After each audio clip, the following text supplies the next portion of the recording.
Alright, hey HopCast fans. I'm Brad Chmielewski. My name is Ken Hunnemeder. Special guest back again. I'm Brian McCauley. And Brian, just for you, we're going down to Texas. What? Really? Houston. Oh, I lived in Houston for 2 years. This beer's going to be hot, isn't it? Matt caught it for you. Thanks, man. So we're going Saint Arnold. Oh, nice. Yeah, right. We're going to look at their IPA and one of their reserve series. Sweet. Right? Texas. Look at that. They even got the Texas on the label there. Or on the bottle cap, yeah. Memories. Good or bad? Good old days. Indifferent. Yeah. Texas. So I think we're going to start with IPA because I think the reserves are coming in at over 10%. I'm not sure what reserve this is. And the IPA is going to be 6.6. Reserve number 7. Ooh, 7, right? Okay, that's a lucky number. All the previous 5 reserves I looked at were over 10. Okay. And their IPA was, I think, at 6.6. Okay, nice solid IPA. And IPAs. So, yeah. These guys. I like those a lot. So let's get jump on in. Open up. IPA, we know how they pour. Looks like an IPA. Hazy, light-colored head. Plenty of orange. Yeah, it's got that IPA look for sure. I'm too busy jimming the cup over here. Shut up! 4th episode. What do you want from me? So, smells grapefruity, citrusy. I get actually more, not a little bit of hops, but like a fair amount of malt. I'm thinking it's more towards the style of English IPAs as opposed to the American IPAs. Burn. No. Not necessarily meant to be a burn, but yeah, it's hoppy, but it's not grassy hoppy. It's not kind of citrusy. It's more of a kind of a subdued hop, kind of an earthy hop. I'm not sure exactly what it would be, but Should we taste and find out? yeah, let's go. do it.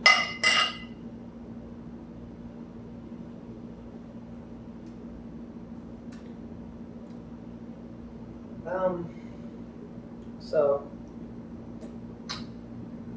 clean finish. Yeah. Not a kick in the face hop.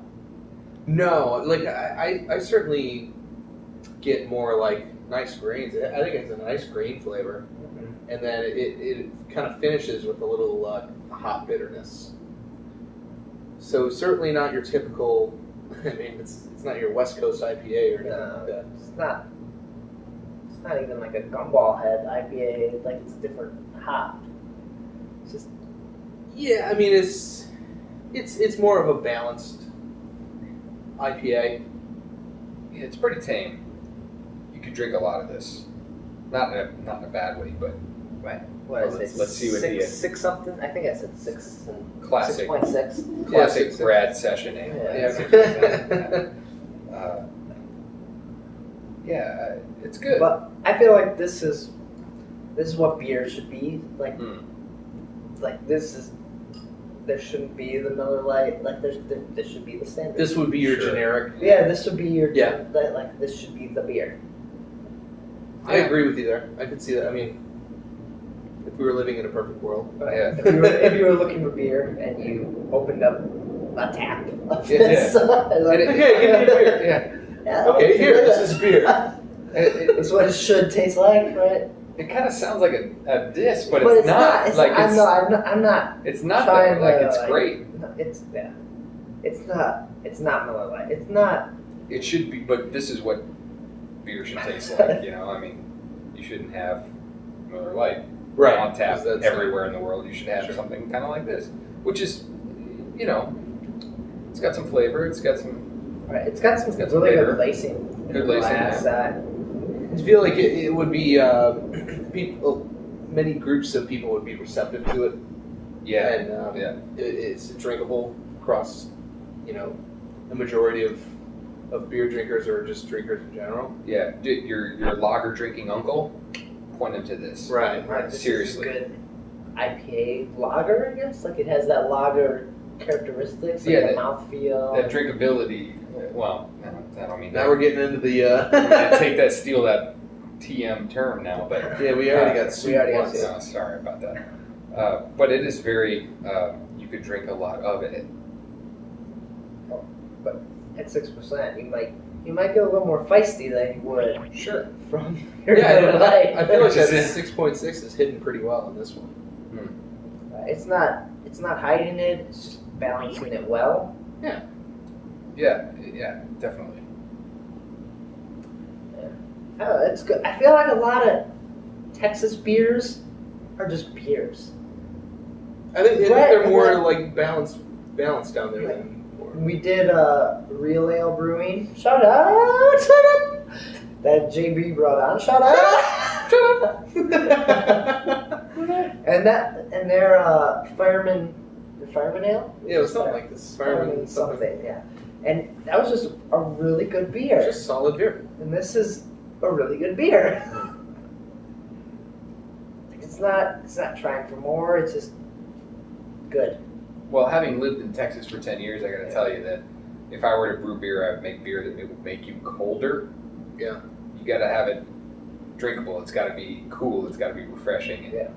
And living in the Northwest, though, I like, living in Chicago, drinking Warms Northwest, you up. I want some hoppy fucking beer. But, this is, I can understand living in Texas. You want something that can cool you down, Right. refreshing. Refreshing, not slow you down. Exactly, yeah. And this does exactly that. It's very refreshing, very cool.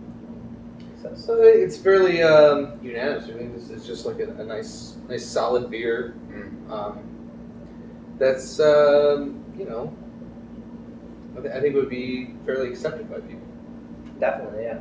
If you're a Real Ale or even a Shinerbock, Shinerbock's their beer, but Shiner Brewing. Yeah. Oh, fantastic. Yeah. That's a great analogy. I mean, the Shinerbach is such a common beer in Texas that step it up, man.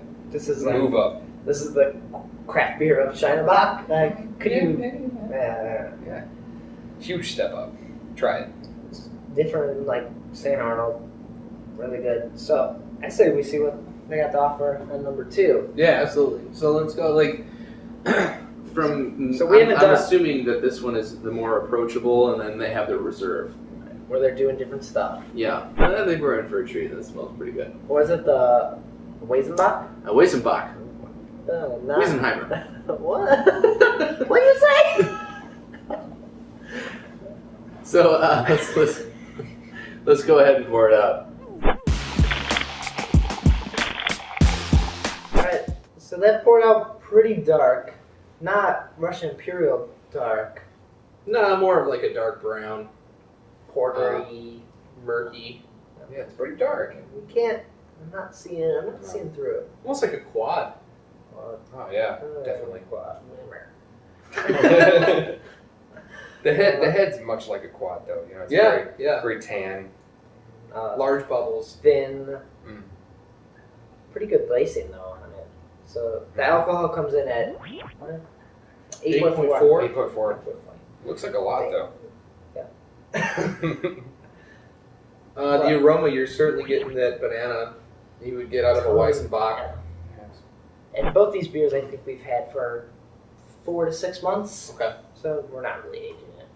I would think you'd age over a year. Yeah, Yeah. year. You can't qualify anything as age till a year. You just haven't You drank haven't drank yet. Haven't been opened. Yeah, you got a lot of other beers in the queue. But Been aging this one for 8 weeks.